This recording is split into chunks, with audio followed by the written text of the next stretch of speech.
Magkano ba ang hustisya?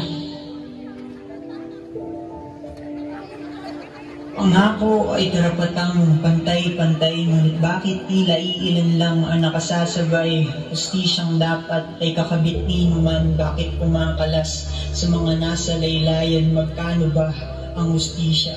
Tanong ng isang maralita na imbes na iangat ay patuloy na idinarapa. Almusal ay problema, hapunan ay duda, kung may bukas pang daratal, aabutan pa kaya? Magkano ba ang hustisya?